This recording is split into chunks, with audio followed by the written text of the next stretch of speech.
ஒரு காலத்துல ஓகோன்னு ஓடி ரீடெலிகாஸ்ட் பண்ணும்போது மண்ண கவ்விய மெகா சீரியல்கள் என்னலாம் தெரியுமா? லிஸ்ட்ல நம்ம ஃபர்ஸ்ட் பார்க்க போறது தென்றல் வந்து என்னை தொடும். விஜய் டிவில 2021ல இருந்து 2023 வரைக்கும் டெலிகாஸ்ட் ஆன இந்த தொடர் அந்த டைம்ல ரசிகர்களோட கவனத்தை ஈர்த்துச்சு. ஆனா சில வருஷங்கள்லயே கலர்ஸ் தமிழ்ல இதோட மறு ஒளிபரப்பு தொடங்கியிருக்கு. எதிர்பார்த்த அளவுக்கு பழைய ரசிகர்கள் மறுபடியும் டிவி முன்னாடி இருந்து இதை பார்க்கல. கிடைச்ச டிஆர்பி என்னவோ வெறும் 0.23 புள்ளிகள் மட்டும்தான். 2025ல இதை ரீடெலிகாஸ்ட் பண்ணும்போது மக்கள் சுத்தமா கண்டுக்கல. அதாவது ஒரு ஒரிஜினல் சீரியல இவ்வளோ சீக்கிரமே மறுபடியும் ரீடெலிகாஸ்ட் பண்ணணும் அப்படின்ற அவசியம் இல்ல.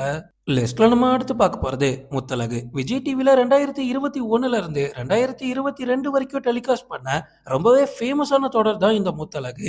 இந்த சீரியலும் ரசிகர்களோட கவனத்தை ஈர்த்ததுக்கு அப்புறமா கலர்ஸ் தமிழ்ல மறு ஒளிபரப்பு பண்ணியிருக்காங்க. ஆனா இங்க கிடைச்ச டிஆர்பி ரொம்ப ரொம்ப குறைவு. அதுவும் வெறும் 0.09 புள்ளிகள் மட்டும்தான் கிடைச்சிருக்கு. இதனால இதோட மறு ஒளிபரப்புல மிகப்பெரிய பிரச்சனை ஏற்பட்டது தான் மிச்சம். லிஸ்ட்ல நம்ம அடுத்து பார்க்க போறது தெய்வ மகள். 2013ல இருந்து 2018 வரைக்கும் சன் டிவில டெலிகாஸ்ட் ஆன ஒரு சீரியல் தான் இது. இது சாதாரண சீரியலே கிடையாது. அந்த டைம்ல சீரியல் உலகத்தையே ஆட்டி படைச்ச ஒரு சீரியல். ஒட்டுமொத்த தமிழ்நாடு தெய்வ மகள் பார்க்கறதுக்காக சன் டிவி முன்னாடி உட்கார்ந்த காலம் அது. அப்படி ஒரு பீக்ல இருந்த சீரியல் தான் தெய்வ மகள். இதுல நடிச்ச பல பேர் இப்போ சினிமாக்குள்ளேயே வந்துட்டாங்க.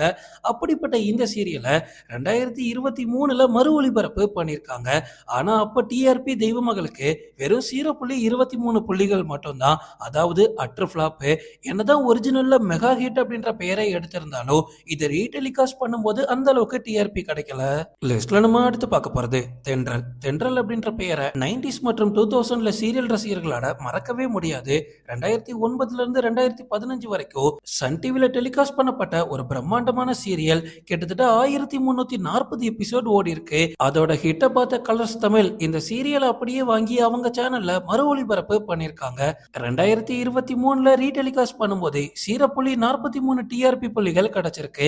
இது ஒரு முழுமையான தோல்வி இல்ல அப்படின்னாலும் தென்றலுக்கு ஆரம்பத்துல கிடைச்ச வரவேற்பு ரீடெலிகாஸ்ட்ல கிடைக்கல. எல்லா பழைய சீரியல்களுக்கும் அப்ப இந்த நிலைமை தானா அப்படின்னா கண்டிப்பா கிடையாது. சித்தி மாதிரியான சீரியல்லாம் இன்னும் நல்ல வரவேற்பு கிடைச்சிருக்கு. கொரோனா லாக்டவுன் காலத்துல சித்தி மறுபடியும் ரீடெலிகாஸ்ட் பண்ணாங்க. அப்போ இரண்டாம் பாகத்தை விட முதலா இறங்கின சித்திக்கு தான் அதிக டிஆர்பி கிடைச்சிருக்கு. அதே மாதிரி நாதஸ்வரம், கோலங்கள், அழகு மாதிரியான சீரியலுமே மறுபடியும் ரீடெலிகாஸ்ட் பண்ணும்போது நல்ல டிஆர்பி கிடைச்சிருக்கு.